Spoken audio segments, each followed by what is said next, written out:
Hey everybody, welcome back to learn to compete. My name is Hardev Singh Thakur और आज हम करेंगे CUET की 2023 का जो शिफ्ट 1 थी उसका पार्ट 3। हर वीडियो की तरह इसमें 25 क्वेश्चन रहेंगे।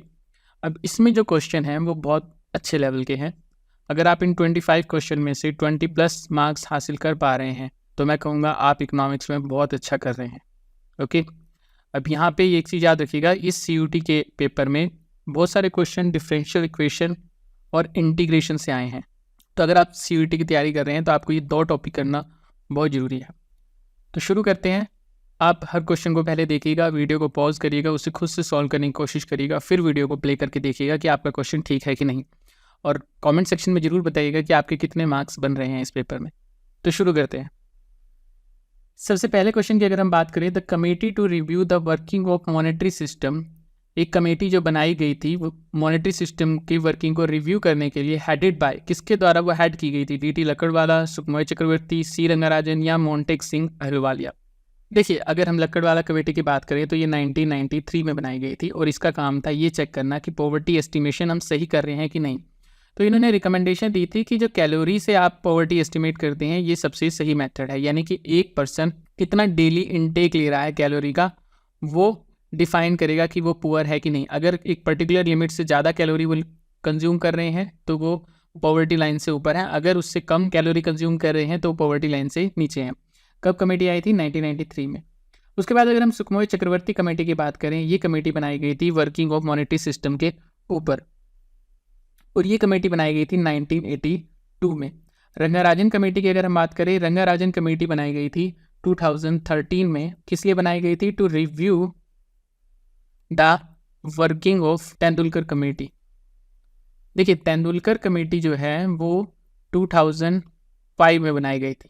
ओके, अब तेंदुलकर कमेटी बनाई गई थी पॉवर्टी एस्टिमेशन को चेक करने के लिए। जैसा कि हमने पढ़ा कि लकड़वाला कमेटी 1993 में आई थी और इन्होंने बोला कि आप कैलोरी इनटेक को एज ए पैरामीटर ले सकते हैं कि किसी पर्सन की डेली इनटेक कितना है कैलोरी का। ठीक है, तो लकड़वाला कमेटी ने जब अपनी 2009 में रिपोर्ट पब्लिश करी तो इन्होंने क्या कहा? इन्होंने कहा कि आपको पॉवर्टी एस्टिमेशन के लिए मंथली एक्सपेंडिचर देखना चाहिए कि एक पर्सन का मंथली एक्सपेंडिचर कितना है, यानी मंथली स्पेंडिंग कितनी है। मंथली स्पेंडिंग के बेस पे आप पॉवर्टी लाइन को एस्टिमेट करिए। अब उसकी वर्किंग को रिव्यू करने के लिए कि सही एस्टिमेशन कर पा रहे हैं कि नहीं, तो रंगाराजन कमेटी बनाई गई थी 2013 में।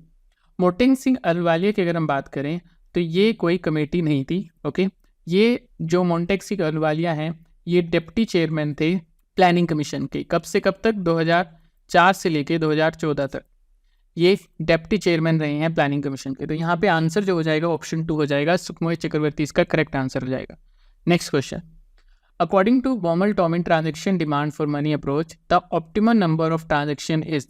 ऑप्टिमम नंबर ऑफ ट्रांजेक्शन जो होंगी वो इन्वर्सली रिलेटेड होंगी इनकम के, एंड डायरेक्टली रिलेटेड होंगी ट्रांजेक्शन कॉस्ट और इंटरेस्ट रेट के, या फिर वो डायरेक्टली रिलेटेड होंगी इंटरेस्ट रेट और इनकम के और इन्वर्सली रिलेटेड होंगी ट्रांजेक्शन कॉस्ट के, या फिर वो इन्वर्सली रिलेटेड होंगी तीनों के, इनकम के भी, इंटरेस्ट रेट के भी और ट्रांजेक्शन कॉस्ट के भी, या फिर ट्रांजेक्शन जो है वो डायरेक्टली रिलेटेड होंगी इन तीनों के, इनकम, इंटरेस्ट रेट और ट्रांजेक्शन कॉस्ट के।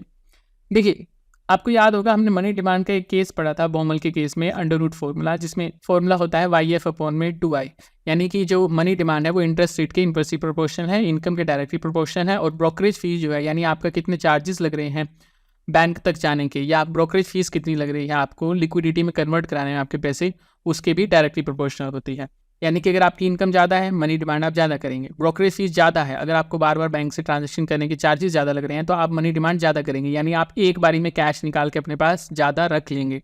ओके, वहीं पे इंटरेस्ट रेट अगर ज़्यादा है तो आप मनी डिमांड कम करेंगे, यानी आप पैसे कम निकाल लेंगे ताकि आप ज़्यादा से ज़्यादा इंटरेस्ट का फ़ायदा उठा सके।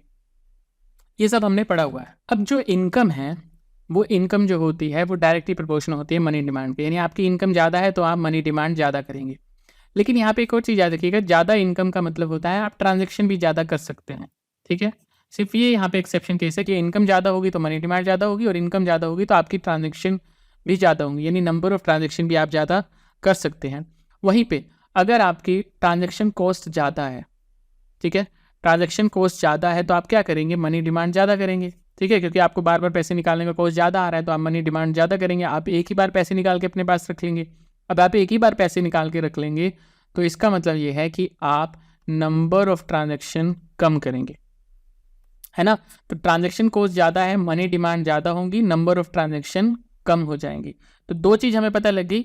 एक चीज़ हमें पता लगी कि ट्रांजैक्शन ज़्यादा होंगी अगर इनकम ज़्यादा है, ठीक है, और ट्रांजैक्शन ज़्यादा होंगी अगर ट्रांजैक्शन कॉस्ट कम है। ट्रांजैक्शन ज़्यादा होने के लिए इनकम ज़्यादा होनी चाहिए, ट्रांजैक्शन कॉस्ट कम होना चाहिए। वहीं पे अगर रेट ऑफ इंटरेस्ट ज़्यादा है, अगर रेट ऑफ इंटरेस्ट ज़्यादा है तब भी ट्रांजैक्शन ज़्यादा होगी। क्यों होंगी? अगर आपको पैसे की जरूरत पड़ी तो आप एक बारी में कम पैसे निकलवा के लाएंगे। क्यों कम निकलवा के लाएंगे? ताकि आप अपने बैंक अकाउंट में ज़्यादा से ज़्यादा पैसा रख सके और इस ज़्यादा रेट ऑफ इंटरेस्ट का फ़ायदा उठा सके, ठीक है। तो रेट ऑफ इंटरेस्ट ज़्यादा होगा, ट्रांजैक्शन ज़्यादा होंगी, इनकम ज़्यादा होंगी, ट्रांजैक्शन ज़्यादा होंगी। तो ट्रांजैक्शन जो है, नंबर ऑफ ट्रांजैक्शन इनकम और रेट ऑफ इंटरेस्ट के डायरेक्टली प्रोपोर्शनल है, जो कि यहाँ दिया हुआ है, directly related to interest rate and income. लेकिन ट्रांजैक्शन कॉस्ट के इनवर्सली प्रोपोर्शन होती है number of transaction. Transaction cost अगर आपको ज़्यादा आ रहा है, हर बार ट्रांजैक्शन करने का कॉस्ट ज़्यादा आ रहा है, तो आप ट्रांजैक्शन कम करेंगे। तो ट्रांजैक्शन इनवर्सली प्रोपोर्शन है ट्रांजैक्शन कॉस्ट की, जो कि यहाँ दिया हुआ है। तो यहाँ पे जो आंसर हो जाएगा करेक्ट, वो ऑप्शन 2 हो जाएगा।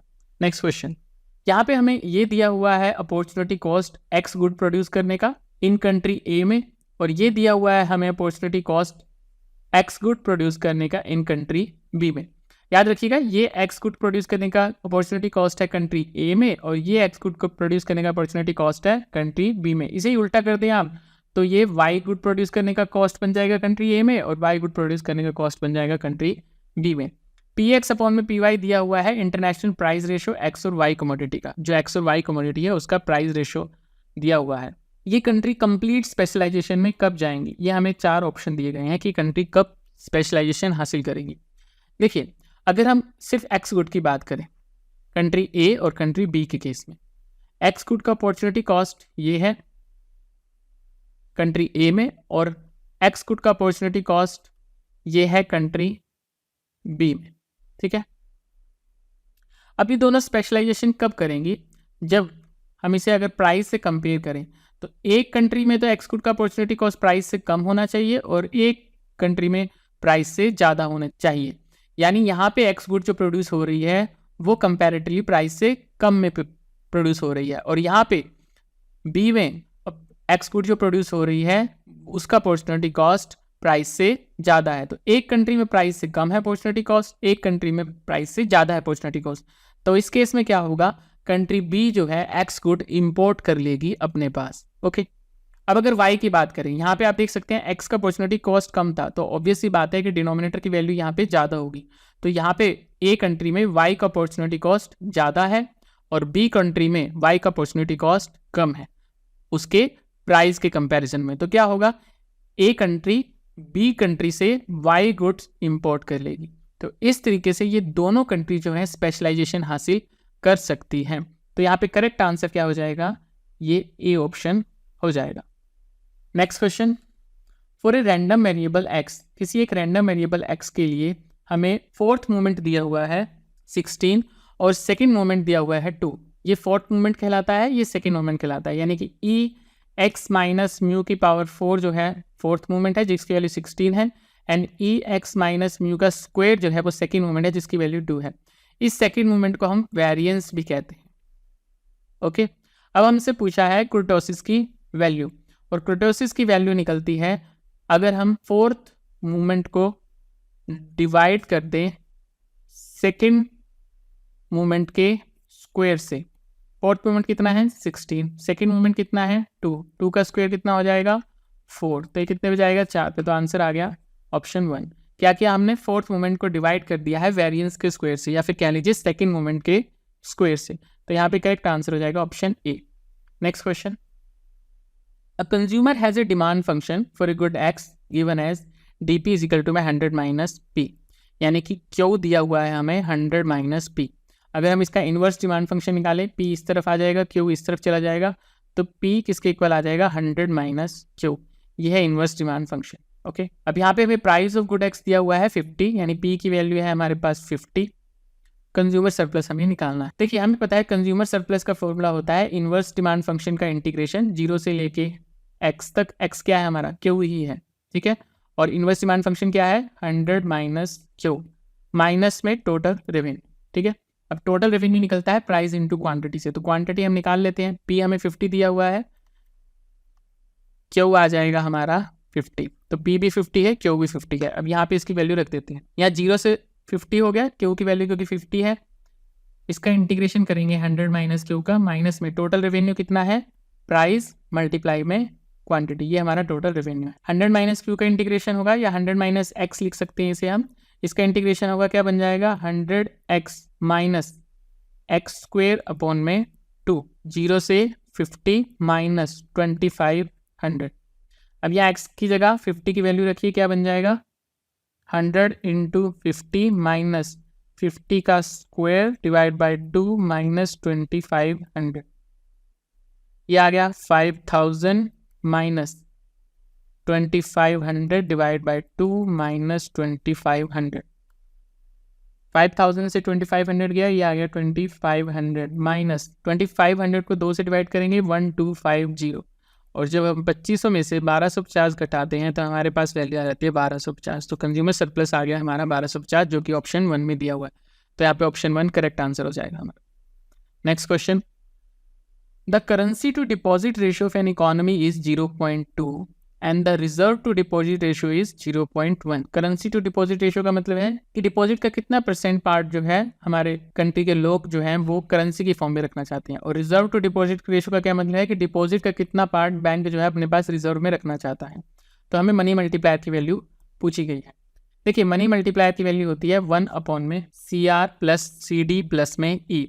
यहाँ पे CR है हमारा करेंसी डिपॉजिट रेशियो, ओके, वहीं पे CD है रिजर्व डिपॉजिट रेशियो, वहीं पे E है हमारा एक्सेस रिजर्व। अब यहाँ पे हमें कोई एक्सेस रिजर्व नहीं दिया हुआ, तो ये यहाँ से हट जाएगा, ओके। हमें वैल्यू दी गई है 1 अपॉन में CR प्लस CD की, यानी कि currency deposit ratio plus reserve deposit ratio. वहीं पे अगर हमारा CR जो ये दिया होता कि हमारे जो लोग हैं कंट्री के वो सारा का सारा पैसा बैंक में रखना चाहते हैं, यानी 100% पैसा बैंक में रखना चाहते हैं, तो मनी मल्टीप्लायर की वैल्यू क्या हो जाती है 1 अपॉन में CD, यानी कि रिजर्व डिपॉजिट रेशियो। और ये आपने अपनी 12th क्लास में भी पढ़ा होगा कि मनी मल्टीप्लायर किसके इक्वल होता है, 1 अपॉन में लीगल रिजर्व रेशियो के इक्वल होता है। ये तब होता है जब हमारे जो कंज्यूमर हैं या फिर कह लीजिए लोग हैं हमारी कंट्री के, वो अपना सारा का सारा पैसा बैंक में रखते हैं, ठीक है। आपने पढ़ा भी होगा, ये हम अज्यूम करके चलते हैं जब मनी मल्टीप्लायर 1 अपॉन में लीगल रिजर्व रेशियो के इक्वल होता है कि बैंक में सारा पैसा लोगों के द्वारा रखा जा रहा है, तब मनी मल्टीप्लायर की वैल्यू होती है 1 अपॉन में लीगल रिजर्व रेशियो या फिर 1 अपॉन में रिजर्व टू डिपॉजिट रेशियो। अब यहाँ पे क्योंकि हमें करेंसी टू डिपॉजिट रेशियो भी दिया हुआ है, इसीलिए हम इसे भी ऐड करके चलेंगे। तो M की वैल्यू आ गई 1 अपॉन में करेंसी टू डिपॉजिट रेशियो यानी कि 0.2 प्लस में रिजर्व टू डिपॉजिट रेशियो यानी 0.1, ये हो जाएगा 0.3, ये ऊपर जाएगा, ये आ जाएगा 3.33, यानी कि अप्रॉक्सीमेटली इसकी वैल्यू 4 के इक्वल आ जाएगी। तो यहाँ पे आंसर जो है करेक्ट वो ऑप्शन डी है। Next question, suppose z is equal to में function of x Y is a homogeneous of degree k which of the following statement is true. देखिए, सबसे पहले मैं आपको बता दूं होमोजीनियस ऑफ डिग्री के का क्या मतलब है। मान लीजिए कोई प्रोडक्शन फंक्शन है, मान लीजिए क्यू इज इक्वल टू में ए एल अल्फा के बीटा है हमारे पास, ओके। अब ये कॉप डॉगलस प्रोडक्शन फंक्शन क्या होता है, homogeneous of degree alpha plus beta के इक्वल होता है, यानी अल्फा प्लस बीटा अगर 1 आ रहे हैं तो होमोजीनियस ऑफ डिग्री 1 है, अगर ये 2 आ रहे हैं तो होमोजीनियस ऑफ डिग्री 2 है, अगर ये 3 आ रहे हैं तो होमोजीनियस ऑफ डिग्री 3 है। मान लेते हैं अल्फा प्लस बीटा 2 है, ठीक है, यानी अल्फा की वैल्यू भी 1 है और बीटा की वैल्यू भी 1 है, और अल्फा प्लस बीटा क्या हो जाएंगे 2 हो जाएंगे, 1 + 1 2 हो जाएगा। तो होमोजीनियस ऑफ डिग्री 2 का क्या मतलब है कि अगर इसको हम फंक्शन को एक कांस्टेंट से मल्टीप्लाई करें, लेबर को भी t से मल्टीप्लाई कर दिया पावर 1 और कैपिटल को भी t से मल्टीप्लाई कर दिया पावर 1, तो इसको जब हम ओपन करेंगे तो क्या आ जाएगा t की पावर 1 l की पावर 1 t की पावर 1 k की पावर 1। तो क्यों किसके इक्वल हो जाएगा, t की पावर 1 मल्टीप्लाई में t की पावर 1 t की पावर 2 a l k, तो क्यू किसके इक्वल आ गया टी स्क्वेयर क्यू के इक्वल आ गया। तो हम कह सकते हैं कि ये कांस्टेंट की जो पावर है वो 2 है, यानी ये फंक्शन जो है होमोजीनियस ऑफ डिग्री 2 है, यानी इस फंक्शन को अगर आप 2 से मल्टीप्लाई करेंगे तो ये पूरा फंक्शन 2 की पावर 2 से मल्टीप्लाई हो जाता है। अगर इसे आप 3 से मल्टीप्लाई करेंगे किसी कांस्टेंट से तो ये पूरा फंक्शन 3 की पावर 2 से मल्टीप्लाई हो जाता है। इसे अगर हम 4 से मल्टीप्लाई करेंगे तो पूरा फंक्शन 4 की पावर 2 से मल्टीप्लाई हो जाता है। ये है होमोजीनियस ऑफ डिग्री 2 का मतलब, ठीक है। अब जैसे ही हम इसका डिफरेंशिएशन करेंगे, for example D Q upon में डी एल करें, विद रिस्पेक्ट टू लेबर हमने इसे डिफरेंशिएट किया, तो क्या होता है, इसकी डिग्री 1 से घट जाती है। मान लीजिए होमोजीनियस ऑफ डिग्री यहाँ पे 2 था, तो जैसे ही आप इसका डिफ्रेंशिएशन करेंगे ये डिग्री 2 - 1 यानी कि 1 रह जाएगी। यानी कि आप डिफ्रेंशिएशन वाले फंक्शन को किसी कांस्टेंट से t से मल्टीप्लाई करेंगे तो उसकी पावर क्या आने वाली है, 1 आने वाली है। चेक कर लेते हैं। ये हमारे पास फंक्शन है q इजिकल टू में a l की पावर 1 k की पावर 1, इसे डिफ्रेंशिएट करना है विद रिस्पेक्ट टू l। तो क्या आ जाएगा, a l की पावर 1 - 1 k की पावर 1। तो ये क्या हो जाएगा, डी क्यू अपॉन में डी एल इजिकल टू में a l की पावर 0 k की पावर 1। तो ये हो गया डी क्यू अपॉन में डी एल इजिकल टू में a k की पावर 1। अब यहाँ पे इस फंक्शन को अगर आप किसी कांस्टेंट से मल्टीप्लाई करें, फॉर एग्जांपल t से मल्टीप्लाई करें, तो क्या बनेगा, ये t k की पावर 1। तो t बाहर आ जाएगा, t की पावर 1 a k। तो आप देख सकते हैं ये जो हमारा डिफरेंशिएशन फंक्शन था ये होमोजीनियस ऑफ डिग्री 1 रह गया है। कितनी डिग्री है इसकी, 1 है, जबकि ओरिजिनल फंक्शन की डिग्री कितनी थी, 2 थी। इसी तरह जब आप किसी भी फंक्शन को बार बार डिफरेंशिएट करते चलते हैं तो उसकी डिग्री 1 से घटती चलती है। तो अगर ये z इज इक्वल टू में F X Y is homogeneous of degree k दिया हुआ है, तो इसमें से कौन सी स्टेटमेंट ठीक होगी, dz by D X is homogeneous of degree k - 2 होगा। देखिए z को आपने with respect to x differentiate किया है तो यहाँ k - 1 आना चाहिए था, ये गलत है। D square Z D Y by D X is homogeneous of degree k - 1 होगा। देखिए यहाँ पे पहले x से डिफ्रेंशिएट हुआ है फिर y से डिफ्रेंशिएट हुआ है, तो k - 1 तो नहीं होगा क्योंकि डिफ्रेंशिएशन 2 बार हो चुकी है, ये भी गलत हो जाएगा। डी स्क्वेयर जेड अपॉन में डी वाई स्क्वेयर, तो पहले आप यहाँ पे आपने 2 बार डिफ्रेंशिएट कर दिया है तो यहाँ पे k - 2 ये बिल्कुल सही दिया हुआ है। यहाँ पे भी 2 डिफ्रेंशिएशन k - 1 दी है, ये भी गलत है। तो करेक्ट आंसर इसका ऑप्शन सी हो जाएगा। यानी अगर Z F X Y homogeneous of degree k है तो उसका डिफ्रेंशिएशन 2 बार आप कर देंगे तो उसकी होमोजीनियस डिग्री जो है वो 2 से कम हो जाएगी। Next question, second order Taylor series approximation of F X at X is equal to में 0 इज। देखिए टेलर सीरीज अप्रोक्सीमेशन का यूज़ किया जाता है किसी भी फंक्शन की अप्रोक्सीमेट वैल्यू निकालने के लिए पोलिनोमियल की हेल्प से। ओके, अब यहाँ पे पूछिए इसकी सेकेंड ऑर्डर या फिर सेकेंड अप्रोक्सीमेशन। फर्स्ट अप्रोक्सीमेशन की अगर हम बात करें, फर्स्ट अप्रोक्सीमेशन होता है F x 0 plus F dash x 0 into में एक्स माइनस एक्स 0। अगर आप सेकेंड ऑर्डर अप्रोक्सीमेशन की बात करें तो वो होता है F x 0 plus F dash x 0 x minus x 0 plus में 1/2 F double dash x 0 x minus x 0 का स्क्वायर। ये एफ डबल डैश क्या बता रहा है, सेकेंड डिफ्रेंशिएशन, ये फर्स्ट डिफ्रेंशिएशन। अब यहाँ पे आप इसकी वैल्यू पुट करिए। इस फंक्शन में x की जगह x0 रखना है आपने। x0 जो होगा वो 0 के इक्वल होगा, ठीक है। तो ये फंक्शन क्या बन जाएगा, log 1 प्लस x0 प्लस इसका first differentiation, first order derivative क्या होता है, log 1 प्लस x का 1 अपॉन में 1 प्लस x, और x की जगह हमने क्या रखना है, x0। अंदर क्या हो जाएगा, x minus x0 plus half multiply में इसका डबल डिफ्रेंशिएशन क्या बनेगा, देखिए log 1 प्लस एक्स का डबल डिफ्रेंशिएशन बनेगा -1 1 प्लस में x0 का स्क्वायर, मल्टीप्लाई में क्या है x माइनस x0 का स्क्वायर। अब हमें पता है x0 की वैल्यू 0 है, तो ये क्या बन जाएगा log 1 प्लस 1 अपॉन में 1 प्लस x0, और x0 क्या है, 0 है, x माइनस 0 माइनस 1/2, यहाँ पे ये माइनस दिया हुआ है इसीलिए माइनस 1/2 हो गया, x माइनस 0 का स्क्वायर अपॉन में 1 प्लस 0 का स्क्वायर। यहाँ पे log 1 की वैल्यू जो होती है 0 होती है, 0 प्लस x बटे 1 प्लस 0 1 हो जाएगा, minus half x minus 0 x ही रह जाएगा, यानी कि ऊपर रह जाएगा x का स्क्वायर अपॉन में 1, तो ये हो जाएगा x minus x square by 2। ये है इसका आंसर, तो यानी कि ऑप्शन ए हो जाएगा इसका correct answer. Next question, Tobin's Q ratio refers to. Tobin's Q ratio क्या बताता है हमें, देखिए टॉबिन्स क्यू रेशियो इक्वल होता है market value of asset divide by cost of replacement. इसका क्या मतलब है, मान लीजिए कोई कंपनी है, उसकी इस टाइम मार्केट वैल्यू कितनी है, और अगर आप उस कंपनी को 0 से स्टार्ट करें आज के टाइम में तो उसका कितना कॉस्ट आएगा, ठीक है। अगर क्यू की वैल्यू ग्रेटर देन 1 आ रही है, इसका मतलब क्या है कि वो मार्केट जो है अपने कॉस्ट से ज़्यादा वैल्यू की है, यानी कि अगर आप उसे इस टाइम बनाने लगेंगे उसका जितना कॉस्ट आएगा उससे ज़्यादा वैल्यू है इस टाइम उस कंपनी की, ठीक है। तो क्यू रेशियो से आप इन्वेस्टमेंट पता कर सकते हैं, कि आपको उस कंपनी में करनी चाहिए कि नहीं। अगर क्यू रेशियो 1 है तो जितनी उस कंपनी की मार्केट वैल्यू है उतना ही उसको बनाने का कॉस्ट आने वाला है। अगर क्यू लेस देन 1 है तो जितना कंपनी को बनाने का कॉस्ट आएगा मार्केट वैल्यू उससे कम चल रही है उस कंपनी की। तो ये इन्वेस्टमेंट के नजरिए से क्यू रेशियो देखा जाता है। तो क्यू रेशियो किसके इक्वल है, market value of asset divide by cost of replacement. अब ऑप्शन देख लेते हैं। Tobin's Q ratio refer to the ratio of market value of firm asset to the cost of producing those asset. ये first option बिल्कुल correct है। तो यहीं पे हमारा आंसर आ गया है option 1। Next question, suppose that for a random sample of size 10 यानी n की वैल्यू दी हुई है 10 आपको, the value of covariance between two variable x and y is 100। Covariance दिया हुआ है आपको x y का 100। The standard deviation of x and y are 5 and 20 respectively. Standard deviation of x जो है 5 है, स्टैंडर्ड डेविएशन ऑफ y जो है वो 20 है।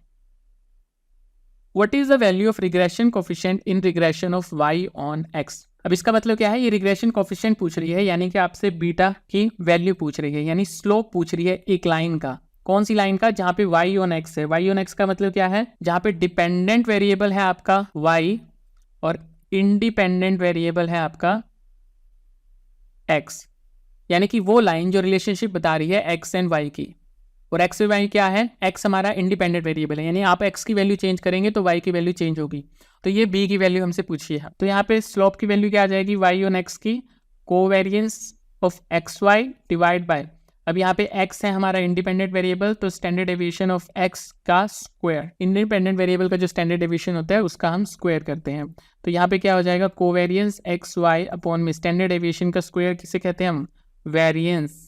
ठीक है, तो इसका फॉर्मूला ये भी लिख सकते हैं आप, covariance divide by standard deviation of x का स्क्वायर, या फिर covariance divide by variance. Covariance की वैल्यू है हमारे पास 100, वेरिएंस यानी स्टैंडर्ड डेविएशन ऑफ एक्स दिया हुआ है हमें, इसका स्क्वायर कर देंगे हम, 5 का स्क्वायर 25 हो जाएगा। ये कितने पे जाएगा, 4 पे, तो इसका करेक्ट आंसर आ जाएगा ऑप्शन 1।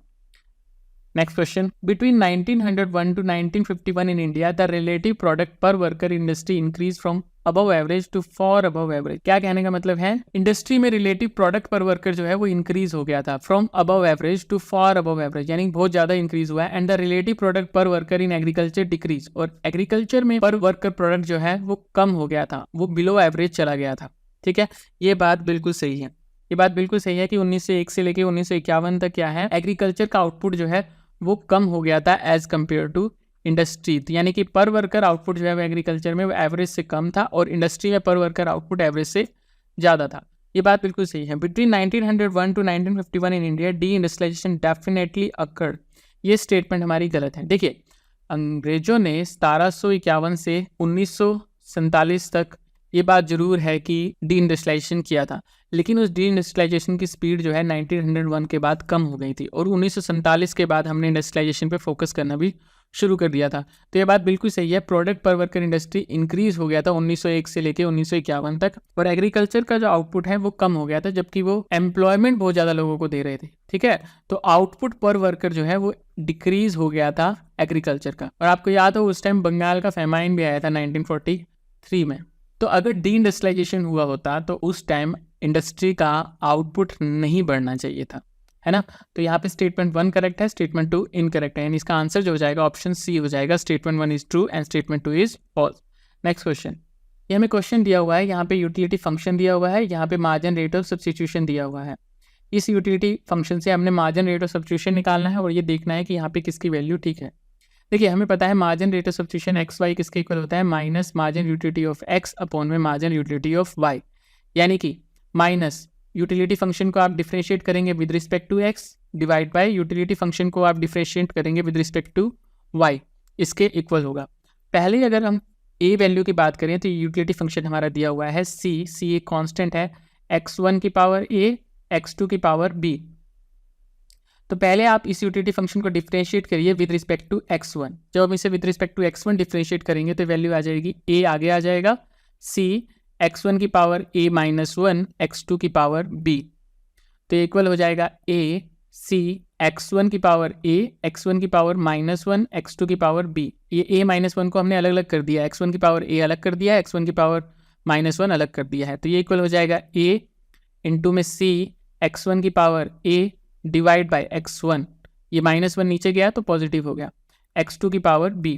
अब अगर आप इस फंक्शन को देखें तो ये क्या है, हमारा यूटिलिटी फंक्शन ही दिया हुआ है। तो किसके इक्वल आ जाएगा, ए यू अपॉन में x1, ये आ गया हमारा डी यू अपॉन में डी x1। इसी तरह हम डी यू अपॉन में डी x2 निकाल देते हैं, विद रिस्पेक्ट टू x2 करना है। तो जब विद रिस्पेक्ट टू x2 करेंगे b आगे आ जाएगा, ये बन जाएगा c x1 की power a as it is, x2 की पावर क्या हो जाएगी, b माइनस 1 हो जाएगी। इसी तरह b इंटू सी हो जाएगा, x1 की पावर a, ये b माइनस 1 को अलग अलग कर देते हैं, x2 की पावर b इंटू x2 की पावर माइनस 1, ये हो जाएगा b इंटू सी x1 की पावर a x2 की power b divide by x2, यानी माइनस 1 नीचे गया तो पॉजिटिव हो गया। अब ये आपको याद हो तो ये यूटिलिटी फंक्शन ही है हमारा, तो ये क्या हो जाएगा, b इंटू में u डिवाइड बाई x2, तो ये आ गया डी यू अपॉन में डी x2। और मार्जिन रेट ऑफ सब्स्टिट्यूशन क्या हो जाएगा, माइनस में यूटिलिटी का differentiation with respect to x1, utility का differentiation with respect to x2। With respect to x1 कितना था, ए यू अपॉन में x1, और विद रिस्पेक्ट टू x2 कितना था, बी यू अपॉन में x2। ये x1 नीचे आ जाएगा, x2 ऊपर चला जाएगा, ये बन जाएगा ए यू x2 अपॉन में बी यू x1, u से u गया, ये बन गया a अपॉन में b x2 अपॉन में x1, साथ में माइनस का साइन है, जो कि दिया हुआ है हमें ऑप्शन 3 के अंदर। देख सकते हैं माइनस a अपॉन में b x2 अपॉन में x1। a का तो ठीक हो गया ऑप्शन 3। अगर ऑप्शन में हम देखें तो यहाँ पे 2 ऑप्शन में दिया हुआ है a का 3, तो हम नेक्स्ट भी निकाल लेते हैं। सेकंड का निकालते ही हमें आंसर मिल जाएगा, क्योंकि एक में b का 4 दिया हुआ है, एक में b का 1 दिया हुआ है। तो सेकंड का चेक कर लेते हैं। यहाँ पे हमें यूटिलिटी फंक्शन ये दिया हुआ है। अब इस फंक्शन को पहले with respect to x1 differentiate करेंगे हम, यानी डी यू अपॉन में डी x1 निकालेंगे पहले। तो x1 के विद रिस्पेक्ट टू अगर हम इसे डिफरेंशिएट करें तो यहाँ पे मल्टीप्लाई रूल लगेगा।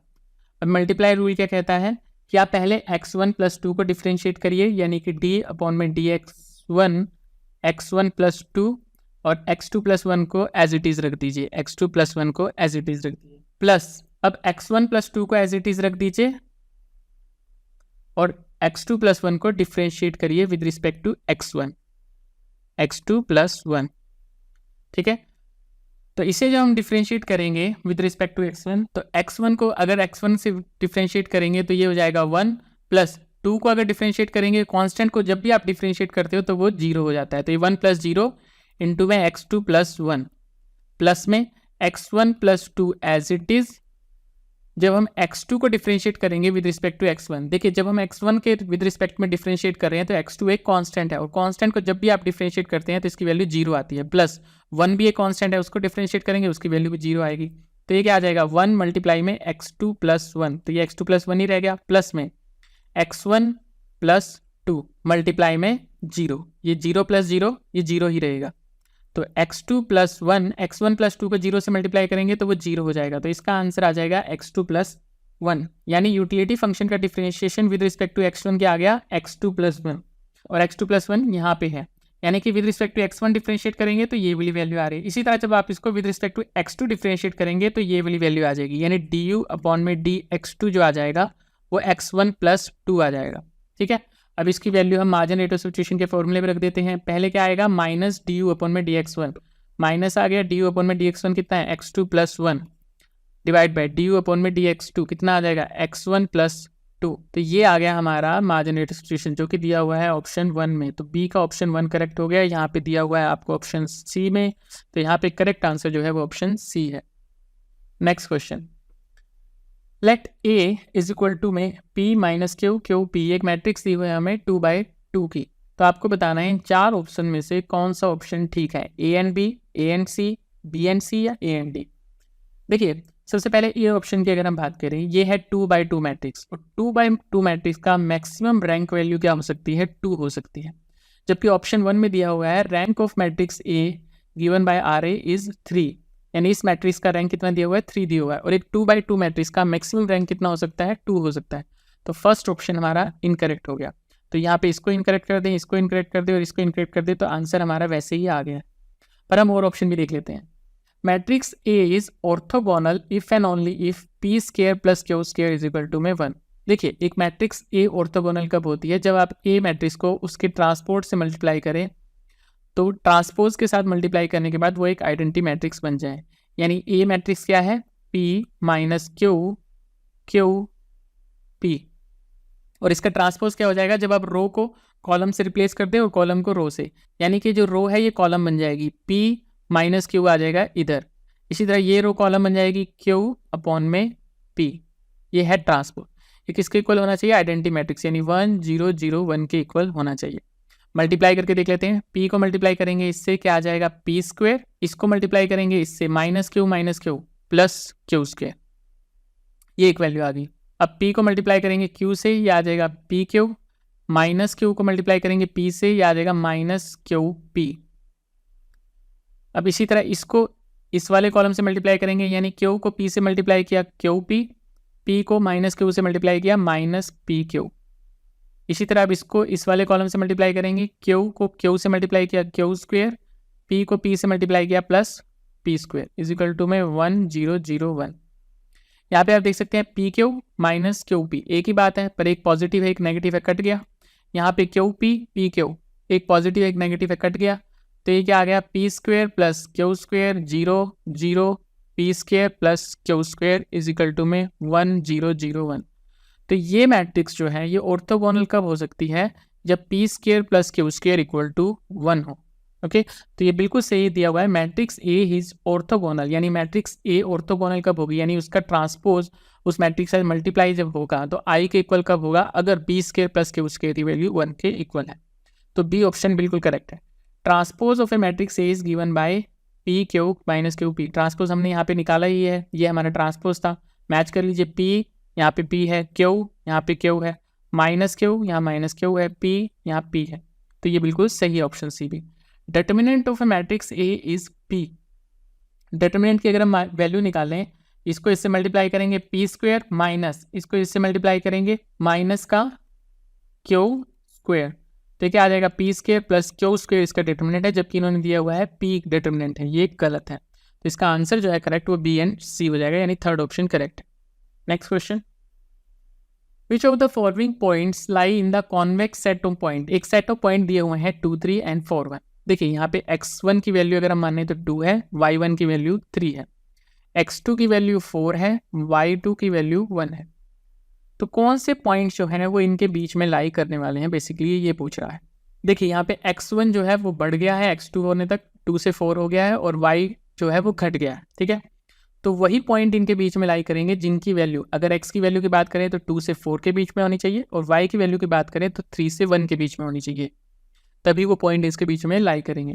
अगर हम फर्स्ट ऑप्शन की बात करें, फर्स्ट ऑप्शन में x की वैल्यू है 3.6, तो 2 और 4 के बीच में आता है 3.6, ये बिल्कुल सही है। y की वैल्यू है 1.4, 1 और 3 के बीच में आता है 1.4, ये भी बिल्कुल सही है। तो ऑप्शन ए तो हमारा करेक्ट हो गया। ऑप्शन बी की बात करें, x की वैल्यू है 1.2, 2 और 4 के बीच में 1.2 आता है नहीं, तो ऑप्शन बी इनकरेक्ट हो गया। ऑप्शन सी की बात करें, x की वैल्यू है 2.4, 2 और 4 के बीच में आता है 2.4, यस आता है। y की वैल्यू है 2.6, 1 और 3 के बीच में आता है 2.6, यस आता है, तो ऑप्शन सी करेक्ट है। ऑप्शन डी की बात करें, x की वैल्यू है 0.4, 2 और 4 के बीच में आता है 0.4, नहीं आता, तो ऑप्शन डी गलत है। तो इसका करेक्ट आंसर जो हो जाएगा ऑप्शन ए एंड सी हो जाएगा। Next question, consider a competitive market. एक कॉम्पिटिटिव मार्केट हमें बताई हुई है। Suppose per unit commodity tax is impose. एक कॉम्पिटिटिव मार्केट में पर यूनिट कमोडिटी टैक्स लगा दिया गया सेलर के ऊपर, ठीक है। तो इसका क्या इफेक्ट होगा? पहला ऑप्शन कह रहा है a tax on the commodity create a wedge between the price the buyer pay and the price which seller receive. ये बात बिल्कुल सही है। अगर मान लीजिए पहले कॉम्पिटिटिव मार्केट में 50 रुपये बायर पे कर रहा था और 50 ही रुपये सेलर रिसीव कर रहा था। अब मान लेते हैं 10% टैक्स लगा दिया गया, तो 50 रुपीज़ की कमोडिटी जो है वो 55 में बिक रही है, ठीक है।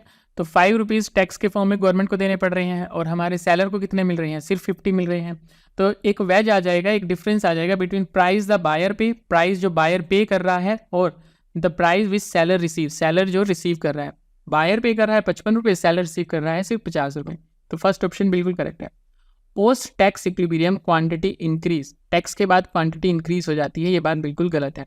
अगर आप कॉम्पिटिटिव मार्केट मान लेते हैं, यहाँ पे है मार्केट की डिमांड कर्व ये है, मार्केट की सप्लाई कर्व ये है, ये सप्लाई कर्व है हमारी, ये हमारी डिमांड कर्व है, ये इक्विलिब्रियम पॉइंट है, और ये हमारा इक्विलिब्रियम प्राइस है, ठीक है। ये क्वांटिटी है। अगर मान लीजिए टैक्स लगा दिया गया, तो टैक्स से क्या होगा? प्राइस इंक्रीज हो जाएगा, ये P से P1 हो जाएगा, और ये नई क्वांटिटी हो जाएगी Q1। तो आप देख सकते हैं क्वांटिटी डिक्रीज हो जाएगी, जबकि यहाँ क्वांटिटी इंक्रीज लिखा है, ये गलत है।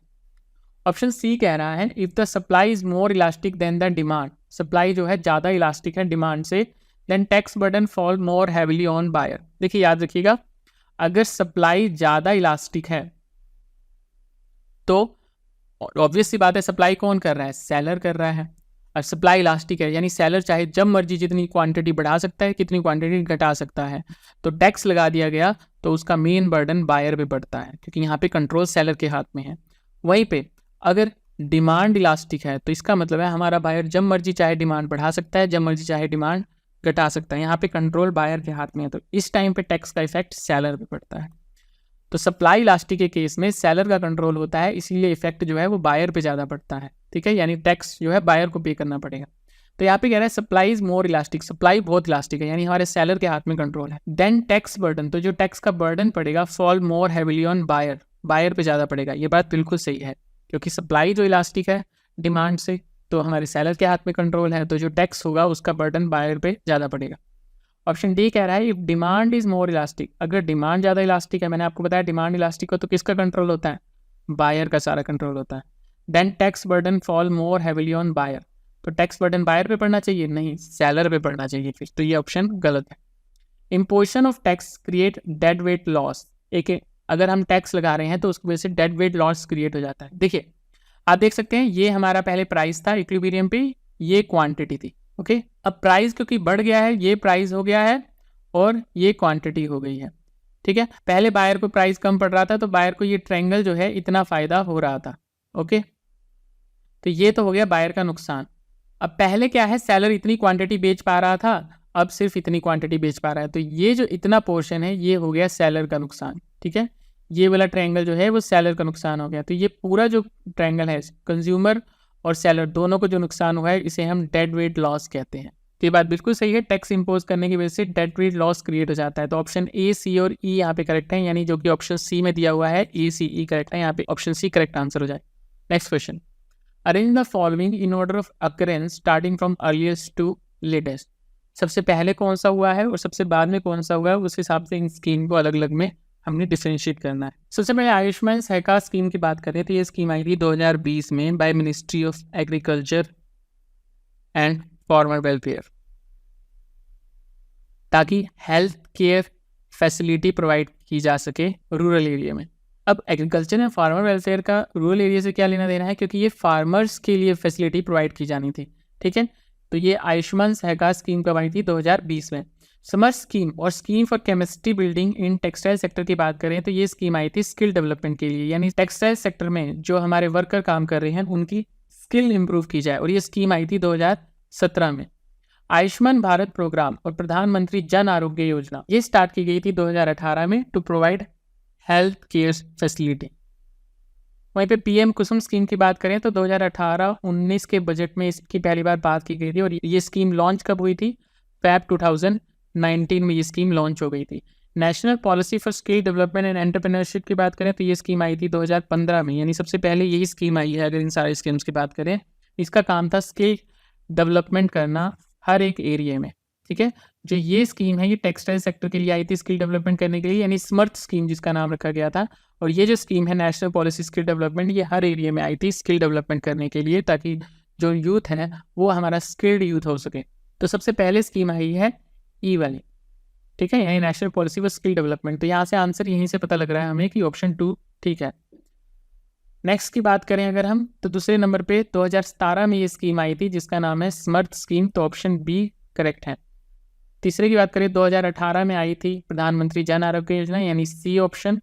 फिर उसके बाद आई है पीएम कुसुम स्कीम 2019 में, यानी कि डी ऑप्शन। फिर लास्ट में 2020 में आई है आयुष्मान सहकार स्कीम, यानी कि ए ऑप्शन। तो E B C D A option 2 में दिया हुआ है, ऑप्शन 2 हमारा करेक्ट आंसर हो जाएगा।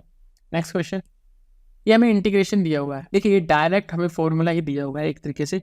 अगर यहाँ पे हमने इंटीग्रेशन करना हो तो हम इसे ऐसे लिख सकते हैं, ई की पावर 8 log ई एक्स माइनस ई की पावर 4 log ई एक्स अपॉन में ई की पावर 4 log ई एक्स माइनस ई की पावर 2 log ई एक्स, ठीक है। इसका हमने इंटीग्रेशन करना है। जब हम इसकी इंटीग्रेशन करेंगे तो ये जो 8 है ये x के पावर में चला जाएगा, ई लोग 1 बन जाएगा, तो ये बन जाएगा x की पावर 8 माइनस एक्स की पावर 4 अपॉन में x की पावर 4 माइनस एक्स स्क्वायर।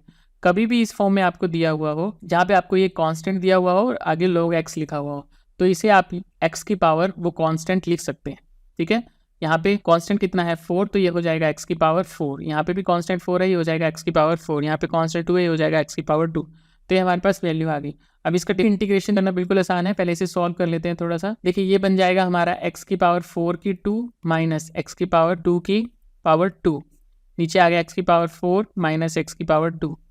अब आप ये देख सकते हैं यहाँ a का स्क्वायर माइनस b का स्क्वायर है, तो क्या हो जाएगा a minus b a plus b divide by x की power 4 minus x square. X की पावर 4 माइनस एक्स स्क्वायर इससे कट गया, अंदर बच गया इंटीग्रेशन ऑफ एक्स की पावर 4 प्लस एक्स स्क्वायर। अब अगर हम इसका इंटीग्रेशन करें तो हमारे पास आ जाएगा एक्स की पावर 4 प्लस 1 यानी एक्स की power 5 divide by 5 plus x की पावर 2 प्लस 1 यानी एक्स की पावर 3 प्लस 3 प्लस में c। तो यानी ये आंसर जो इसका आ जाएगा ऑप्शन 2 आ जाएगा। Next question, an industry has 2 form. एक इंडस्ट्री में 2 फॉर्म है and they face N inverse demand function, और उनका इनवर्स डिमांड फंक्शन हमें दिया हुआ है and a constant unit cost दिया हुआ है हमें। यूनिट कॉस्ट यानी कि मार्जिनल कॉस्ट दिया हुआ है हमें उसका 8। कॉर्नर डुप्ली इक्विलिब्रियम प्राइस हमसे पूछा है। कॉर्नर के डुप्ली के केस में इक्विलिब्रियम प्राइस क्या होगा। देखिए इंडस्ट्री का हमारे पास डिमांड फंक्शन है P इज इक्वल टू में 200 माइनस 4Q, यानी कि टोटल आउटपुट जो है हमारा 4Q1 प्लस Q2 है। Q1 है फर्म 1 का और Q2 है फर्म 2 का। अगर फर्म 1 की बात करें, हम फर्म A की बात करें, तो उसका रिएक्शन फंक्शन क्या हो जाएगा, यानी कि टोटल रेवेन्यू ऑफ फर्म 1 क्या हो जाएगा P इंटू Q1। ये होगा प्राइस को जब हम क्वांटिटी से मल्टीप्लाई करेंगे। प्राइस की जगह आप ये रख सकते हैं पूरी वैल्यू, तो क्या आ जाएगी 200 minus 4Q1 minus 4Q2 multiply में Q1। ये वैल्यू रख दी हमने यहाँ पे प्राइस की जगह 200 minus 4Q1 minus 4Q2 multiply में Q1। इसको इधर मल्टीप्लाई करेंगे क्या आ जाएगा 200Q1 माइनस 4Q1 का स्क्वायर माइनस 4Q1 Q2। ये हमारा टोटल रेवेन्यू फर्स्ट फर्म का। अब इसका मार्जिन रेवेन्यू क्या हो जाएगा, टोटल रेवेन्यू को डिफ्रेंशिएट कर देंगे with respect to Q1। Q1 से इसे डिफ्रेंशिएट करेंगे क्या आ जाएगा 200 माइनस ये 2 आगे आएगा 4 दूनी 8 Q1 माइनस Q1 का डिफरेंशिएशन 1 हो जाएगा, बच जाएगा क्या 4Q2। ये आ गया मार्जिन रेवेन्यू फर्स्ट फर्म का। और हमें पता है फर्स्ट फर्म जो है वो इक्विलिब्रियम पे कब होगी, जब वो मैक्सिमम प्रॉफिट कमा रही होगी। और मैक्सिमम प्रॉफिट कब कमा रही होगी, जब मार्जिन रेवेन्यू फर्स्ट फर्म का मार्जिन कॉस्ट के इक्वल होगा। और दोनों फर्म का यूनिट कॉस्ट क्या है 8 है, और मार्जिन रेवेन्यू क्या आ गया हमारा 200 minus 8Q1 minus 4Q2 is equal to में 8 हो जाएगा। ये इस साइड आ जाएगा हमारे पास 200 minus 8 minus 4Q2 is equal to में 8Q1। 200 में से 8 गए 192 minus 4Q2 is equal to में 8Q1। ये 8 इसके डिवाइड में चला जाएगा तो हमारे पास Q1 आ जाएगा 192 को 8 से डिवाइड करेंगे 8 दूनी 16 800 के 32 माइनस 4 को 8 से डिवाइड करेंगे 0.5 यानी कि हाफ आएगा। हाफ क्या इसके इक्वल होता है 0.5 के Q2। तो ये आ गई हमारे पास पहली क्वांटिटी। इसी तरह आप सेकंड क्वांटिटी भी निकाल सकते हैं, यानी Q2 भी निकाल सकते हैं। Q2 किसके इक्वल आ जाएगा 24 माइनस 0.5 Q1 के इक्वल आ जाएगा। जैसे यहाँ पे Q2 लिखा है वहाँ Q1 आ जाएगा। तो ये आ गया हमारे पास Q1 और Q2 की वैल्यू। अब इस Q2 में ये Q1 की वैल्यू हम पुट करेंगे तो Q2 किसके इक्वल हो जाएगा 24 माइनस 0.5 Q1 क्या दिया हुआ है हमें, ये पूरी वैल्यू Q1 है। तो क्या आ जाएगी 24 माइनस 0.5 Q2। तो Q2 किसके इक्वल आ गया 24 माइनस 0.5 को इससे मल्टीप्लाई करेंगे, ये कितना होता है 10, यानी कि 1/2 को मल्टीप्लाई करेंगे 24 से तो ये आ जाएगा 12 माइनस 1/2 को मल्टीप्लाई करेंगे 0.5 से माइनस माइनस प्लस 1/2 को मल्टीप्लाई करेंगे 0.5 से इनटू में Q2। ये पॉइंट हटा नीचे 10 आ गया 1 2 1/4 आ गया। तो Q2 इज इक्वल टू में 24 माइनस 12 ये आ जाएगा हमारे पास 12 प्लस 1/4 Q2। 1/4 कितना होता है 0.75 Q2। अभी Q2 इस साइड आएगा Q2 minus 1/4 Q2 is equal to में 12 ये आ जाएगा 3/4 Q2 इज इक्वल टू में 12। Q2 आ गया 12 गुणा में 4/3 ये कितने पे गया 4 पे, 4 को 4 से मल्टीप्लाई करेंगे 16 तो Q2 वैल्यू आ गई 16। Q1 की वैल्यू यहाँ से हम निकाल लेंगे। Q1 इज इक्वल टू में 24 माइनस 0.5 इंटू में Q2 कितना है 16, ये जाएगा 2 पे, ये 8 पे, यानी 24 माइनस 8, ये आ गया हमारे पास 16। तो Q1 भी 16 है, Q2 भी 16 है। टोटल आउटपुट कितना हो जाएगा Q1 प्लस में Q2 यानी 16 प्लस 16 32। तो टोटल आउटपुट हमारे पास आ गया है 32 और टोटल आउटपुट हमें यहाँ पे दिया हुआ है सिर्फ। तो यहाँ से भी आंसर हमारा निकल सकता है, पर फिर भी हम प्राइस की वैल्यू निकाल लेते हैं। P इज इक्वल टू में 200 माइनस 4 इंटू में 32, यानी 200 माइनस 32 चौके 128, तो 200 में से 128 जाएंगे तो हमारे पास 72 आ जाएगा। प्राइस हमारा 72 आ जाएगा। बहुत लेंथी क्वेश्चन था, पर आई होप आप लोगों को समझ में आ गया होगा। तो यहाँ पे इसका आंसर है option B. Next question, the simple new classical solo model assume. एक सिंपल न्यू क्लासिकल मॉडल की अगर हम बात करें तो वो क्या अज्यूम करता है? Hicks neutral technical change, Harrod neutral technical change, Solow neutral technical change या प्रेटो न्यूट्रल टेक्निकल चेंज। देखिए, हिग्स की बात करता है लेबर ऑगमेंटिंग टेक्निकल चेंज, और यही बात करता है हैरेड न्यूट्रल। तो यहाँ पे जो आंसर हो जाएगा वो हैरेड न्यूट्रल टेक्निकल चेंज आएगा, यानी कि ऑप्शन 2 यहाँ पे करेक्ट आंसर हो जाएगा। नेक्स्ट क्वेश्चन, इंटीग्रेशन दिया है 100 की पावर x का करना है। देखिए, a की पावर x, a कोई भी कांस्टेंट है, अगर उसका इंटीग्रेशन आपको बोल दिया है तो वो हमेशा इक्वल होगा a की पावर x अपॉन में log a प्लस c के। ये याद रखिएगा, a की पावर x dx कभी भी इसका इंटीग्रेशन आपको दिया हुआ है तो वो इक्वल होता है a की पावर x अपॉन में log a प्लस c के। अब यहाँ पे a क्या है 100 है, तो यहाँ पे 100 रख दीजिए, 100 की पावर x अपॉन में log 100 प्लस c, ये इसका आंसर हो जाएगा। सीधा सीधा आंसर है इसका, यानी इसका आंसर हो जाएगा ऑप्शन 1। नेक्स्ट क्वेश्चन, यहाँ पे हमें पूछा है dy बाई डी एक्स की वैल्यू अगर x under root 1 plus y under root 1 plus X 0 के इक्वल है। ये भी एक लेंथी क्वेश्चन होने वाला है, चलिए सॉल्व करते हैं। देखिए, x under root 1 plus Y, इस वाले फंक्शन को हम दूसरी साइड ले जाते हैं, किसके इक्वल हो जाएगा minus Y under root 1 plus X के। ओके, अब दोनों तरफ स्क्वेयर कर देते हैं, ये क्या हो जाएगा x square 1 plus Y is equal to में वाई स्क्वेयर, ये माइनस चला जाएगा क्योंकि स्क्वेयर हो जाएगा, तो 1 प्लस एक्स, अंदर मल्टीप्लाई कर देंगे x square plus x square y is equal to में Y square plus y square x. ये वाई इस तरफ आ जाएगा x square minus y square, और ये उस साइड चला जाएगा y square x minus x square y. ये a square minus b square किसके इक्वल होता है? A minus b, a plus b, ये इक्वल हो जाएगा। यहाँ से एक्स वाई आप कॉमन ले लीजिए, X Y Y minus X के। अब X minus Y X plus Y is equal to में यहाँ से माइनस बाहर लेंगे तो ये माइनस एक्स वाई हो जाएगा, X minus Y, X minus Y से एक्स माइनस गया, एक्स प्लस वाई किसके इक्वल हो गया माइनस एक्स वाई के इक्वल हो गया। ये हमारे पास एक इक्वेशन आ गई है। अब इसी इक्वेशन को आगे सॉल्व करें हम, तो हमारे पास एक्स किसके इक्वल आ जाएगा माइनस एक्स वाई, ये उस साइड चला जाएगा माइनस वाई, एक्स किसके इक्वल आ जाएगा माइनस वाई कॉमन ले लीजिए 1 प्लस एक्स के, और माइनस एक्स किसके इक्वल हो जाएगा वाई 1 प्लस एक्स के।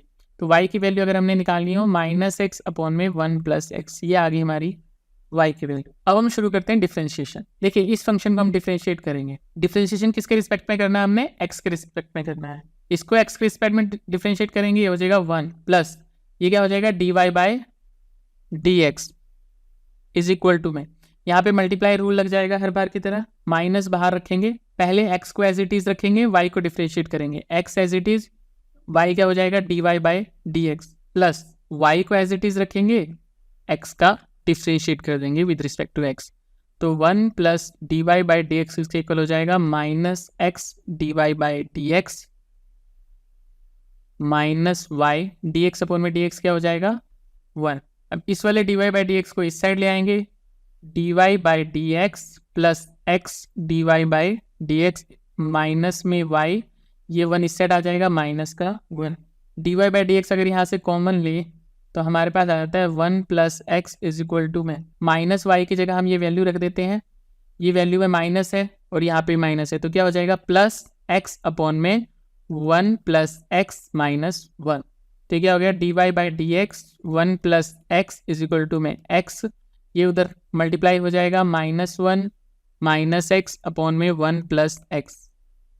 D Y by D X 1 plus X is equal to में एक्स से एक्स किया -1 अपॉन में 1 plus X, D Y by D X इसके इक्वल हो जाएगा, ये 1 प्लस एक्स नीचे आएगा -1 अपॉन में 1 प्लस एक्स एक ऑलरेडी है, एक और नीचे आ गया तो क्या हो जाएगा 1 प्लस एक्स का होल स्क्वायर। तो D Y by D X की क्या वैल्यू आ गई -1 अपॉन में 1 प्लस एक्स का होल स्क्वायर, यानी ऑप्शन ए यहाँ पे करेक्ट आंसर है।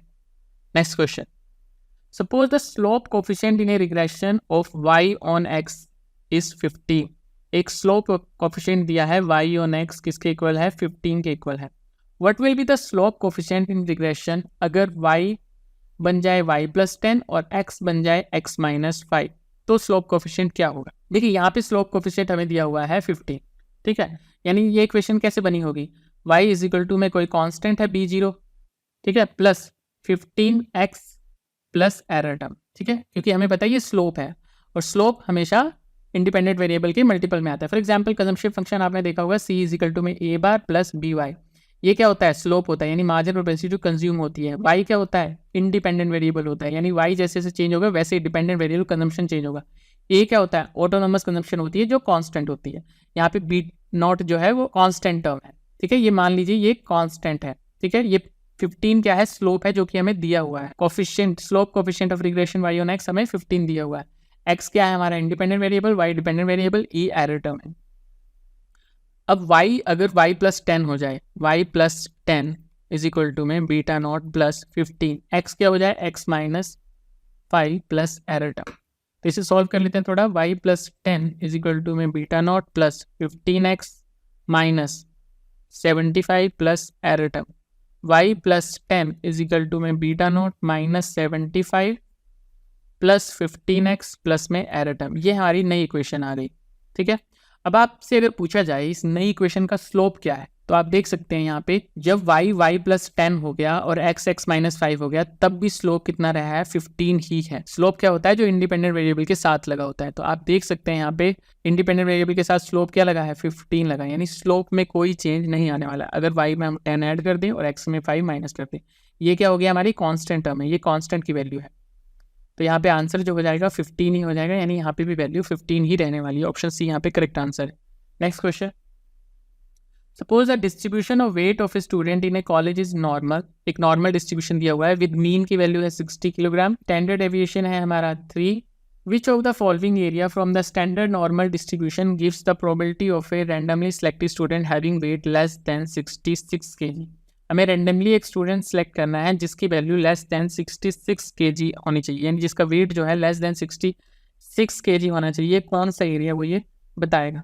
देखिए अगर हम जेट टेस्ट की बात करें तो उसका फॉर्मूला होता है sample average minus mean upon में स्टैंडर्ड डेविएशन। अब सैम्पल एवरेज कितना है माइनस मीन की वैल्यू कितनी है 60 डिवाइड बाय स्टैंडर्ड डेविएशन कितना है 3, तो ये कितना आ जाएगा 6 डिवाइड बाई 3 यानी कि 2। तो जेड की वैल्यू 2 है, ये तो ठीक है, तो या तो ऑप्शन 2 होगा या 3 होगा, ये दोनों गलत हैं। अब area to left of Z and area to right of Z दो निकालना है हमें। देखिए हमने स्टूडेंट सेलेक्ट करना है जो उसका वेट जो है वो 66 के अंडर आना चाहिए, यानी जेड की वैल्यू जो है ये हमें जेड की वैल्यू दिखाएगी -2 और ये जेड की वैल्यू दिखाएगी +2। तो जो भी हमने स्टूडेंट सेलेक्ट करने हैं, ये तो हमें पता लगे जेड टेस्ट की वैल्यू 2 आ रही है यहाँ पे, तो उसकी वैल्यू 66 kg के अंदर ही आनी चाहिए, उनका वेट जो है 66 के अंदर ही आना चाहिए, यानी कि जो मैक्स ज़्यादा वाला एरिया है इसके अंदर आना चाहिए, यानी लेफ्ट साइड ऑफ 2 के अंडर आना चाहिए यहाँ पे, ठीक है। ये जो हो गया राइट वाला एरिया होता है राइट ऑफ द जेड, यानी यहाँ पे कम पर्सन है। ये एरिया जो डिफाइन करता है 99%, अप्रोक्सीमेटली 98% लोगों को डिफाइन करता है, ये डिफाइन करता है अप्रोक्सीमेटली 2%। तो right side of Z is equal to में 2 कम एरिया होगा, left side of Z is equal to में 2 ज़्यादा एरिया होगा, ठीक है। पहले हमने जेड टेस्ट की वैल्यू निकाली, लेफ्ट साइड में आएगा जेड इज इक्वल टू में -2 और यहाँ पे आ जाएगा जेड इक्वल टू में 2। ये लेफ्ट साइड वाला एरिया होगा वो ज़्यादा स्टूडेंट को रिप्रेजेंट कर रहा है और राइट साइड वाला कम को रिप्रेजेंट कर रहा है, यानी जेड इज इक्वल टू में 2 के राइट साइड कम एरिया है, लेफ्ट साइड ज़्यादा है। और हमें चाहिए कि जो हम रैंडमली स्टूडेंट सेलेक्ट करें वो ज़्यादा से ज़्यादा के चांस जो है 66 kg से कम ही होने चाहिए, यानी इसके अंडर ही होने चाहिए, यानी हम लेफ्ट एरिया की बात कर रहे हैं। तो यहाँ पे जो आंसर होगा वो ऑप्शन 2 होगा, area to left of Z is equal to में 2। तो यहाँ पे करेक्ट आंसर जो जाएगा ऑप्शन बी हो जाएगा। Next question, if you draw a random sample of size 25, अगर आप रैंडम सैम्पल लें जिसका साइज 25 है, यानी n इज इक्वल टू में 25 है, whose standard deviation is 10, standard deviation की वैल्यू कितनी है 10 है. What will be the value of standard error, standard error की वैल्यू हमने निकालनी है. देखिए स्टैंडर्ड एरर निकालने का फॉर्मूला होता है स्टैंडर्ड डेविएशन अपॉन में रूट n. स्टैंडर्ड डेविएशन कितना है हमारा 10 है, सैम्पल साइज कितना है 25, तो 10 अपॉन में 5 यानी इसका आंसर जो हो जाएगा ऑप्शन 2 हो जाएगा. Next question, fully sterilized intervention by the central bank at the time of capital inflow lead to which of the following change in central bank balance sheet. देखिए सेंट्रल बैंक इंटरवेंशन कर रहा है कब कर रहा है, जब कैपिटल इनफ्लो हो रहा है. देखिए कैपिटल इनफ्लो अगर हमारी कंट्री में ज़्यादा हो रहा है, यानी कि हमारी कंट्री में मान लीजिए डॉलर ज़्यादा आ रहा है, ठीक है. अब कंट्री में डॉलर ज़्यादा आ रहा है, कैपिटल इनफ्लो ज़्यादा आ रहा है, तो यहाँ पे चांसेस होते हैं हमारी करेंसी के अप्रिशिएट होने के, ठीक है. अब अप्रिशिएट करेंसी होने का नुकसान ये होता है कि हमारा इंपोर्ट बढ़ जाता है और एक्सपोर्ट हमारा कम हो जाता है. अगर मान लीजिए हमारी करेंसी अप्रिशिएट होगी, पहले $1 इज इक्वल टू में 70 रुपीज़ था, अब $1 इज इक्वल टू में 50 रुपीज़ है, हमारी करेंसी की वैल्यू यहाँ पे बढ़ गई है. तो इससे क्या होगा, पहले फॉरेन कंट्रीज़ वाले $1 दे के 70 रुपीज़ का सामान मंगा लेते थे, अब उन्हें $1 दे के 50 रुपीज़ का सामान मिलेगा, तो हमारे एक्सपोर्ट कम हो जाएंगे. ओके, वहीं पे पहले $1 वैल्यू का सामान मंगाने के लिए हमें 70 रुपये पे करने पड़ते थे अगर हमें मंगाना है, वहीं पे अब $1 वैल्यू का सामान मंगाने के लिए हमें सिर्फ 50 रुपये पे करने पड़ रहे हैं. तो हमारे इंपोर्ट बढ़ जाएंगे, हम ज़्यादा सामान बाहर से मंगाना शुरू कर देंगे क्योंकि हमारी करेंसी की वैल्यू बढ़ गई है. तो करेंसी एप्रिसिएशन का नुकसान हो जाता है कि इंपोर्ट बढ़ जाता है, एक्सपोर्ट कम हो जाता है. तो करेंसी के एप्रिसिएशन को कम करने के लिए हमारा सेंट्रल बैंक क्या करेगा, फॉरेन एसेट बेचना शुरू कर देगा. तो हमारी करेंसी के अप्रिशिएशन को कम करने के लिए सेंट्रल बैंक क्या करेगा, डॉलर को खरीदना शुरू कर देगा, यानी डॉलर की इकोनॉमी में डिमांड बढ़ा देगा. देखिए आपको डायग्राम से समझाते हैं, ये है डॉलर की डिमांड कर्व, ये है सप्लाई कर्व, ओके. ये है फॉरेन एक्सचेंज रेट. मान लीजिए $1 इज इक्वल टू में 70 रुपीज़ है. मान लीजिए डॉलर की सप्लाई बढ़ गई, इनफ्लो हो रहा है, कैपिटल इनफ्लो ज़्यादा हो रहा है, तो डॉलर की सप्लाई बढ़ने से ये वैल्यू कम हो गई, यानी $1 अब इजिकल टू में 70 से कम यानी 50 रुपीज़ हो गया, यानी कि हमारी करेंसी जो है वो अप्रिशिएट कर दी है. ओके, अब उस अप्रिशिएट को रोकने के लिए हमारे सेंट्रल बैंक ने इंटरवेंशन करा, और इंटरवेंशन करके उसने क्या किया, डॉलर को खरीदना शुरू कर दिया, फॉरेन एसेट को खरीदना शुरू कर दिया. अब डॉलर को जब वो खरीदना शुरू करेगा तो डॉलर की डिमांड इकोनॉमी में बढ़ जाएगी, ठीक है. अब ये नई सप्लाई कर्व है, ये नई डिमांड कर्व है, तो हमारा जो फॉरेन एक्सचेंज रेट है वो सेम जगह पे ही रहेगा, यानी कि हमारी करेंसी अप्रिशिएट नहीं करेगी. इसके साथ साथ हमारा सेंट्रल बैंक क्या करता है, अपनी डोमेस्टिक एसेट भी सेल करना शुरू कर देता है, यानी कि अपनी करेंसी की सप्लाई करना शुरू कर देता है, यानी अपनी इकोनॉमी में मनी सप्लाई, रुपीज़ की सप्लाई बढ़ा देगा, ठीक है. डॉलर की क्या कर दी, डिमांड बढ़ा दी, डॉलर की डिमांड बढ़ती ही हमारी करेंसी एक स्टेबल पॉइंट पे आ गई. साथ ही आपने मनी सप्लाई भी इंक्रीज़ कर दी, यानी हमारी करेंसी की सप्लाई इंक्रीज़ होगी, और हमें पता है अगर हमारी करेंसी की सप्लाई इंक्रीज़ हो जाएगी डिमांड के कंपैरिजन में, तो हमारी करेंसी डेप्रिशिएट हो जाती है, उसकी वैल्यू कम हो जाती है. अगर आप इकोनॉमी में पैसा छाप के डालते रहेंगे तो उसकी वैल्यू कम हो जाती है. तो इससे क्या होगा, करेंसी अप्रिशिएट नहीं हो पाएगी. जो हमारे सेंट्रल बैंक को यहाँ डर लग रहा है कि करेंसी अप्रिशिएट ना कर दे ज़्यादा डॉलर आने से, तो वो करेंसी अप्रिशिएट नहीं कर पाएगी. तो क्या हुआ, हमने डॉलर खरीदना शुरू कर दिया, डॉलर की डिमांड बढ़ा दी, यानी फॉरेन एसेट हमने इंक्रीज़ करना शुरू कर दिया, फॉरेन एक्सचेंज में अपने ज़्यादा से ज़्यादा डॉलर ऐड करना शुरू कर दिया. तो फॉरेन एसेट इंक्रीज़ कर रहे हैं, डोमेस्टिक एसेट हम कम कर रहे हैं, डोमेस्टिक एसेट सेल कर रहे हैं, यानी मनी सप्लाई इकोनॉमी में भेज रहे हैं, डॉलर खरीद रहे हैं, पैसा बेच रहे हैं. तो इससे क्या होगा, rise in net foreign asset बढ़ जाएगा, डिक्लाइन इन डोमेस्टिक एसेट कम हो जाएगा. तो ऑप्शन ए यहाँ पे करेक्ट है.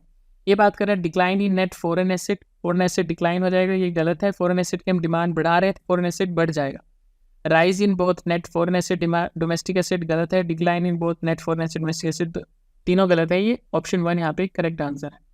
तो ये थे 25 क्वेश्चन. आई होप आपको पसंद आए होंगे क्योंकि क्वेश्चन का लेवल बहुत अच्छा था. मिलेंगे नेक्स्ट 25 क्वेश्चन के साथ, तब तक बी सेफ, कीप लर्निंग. जय हिंद, धन्यवाद.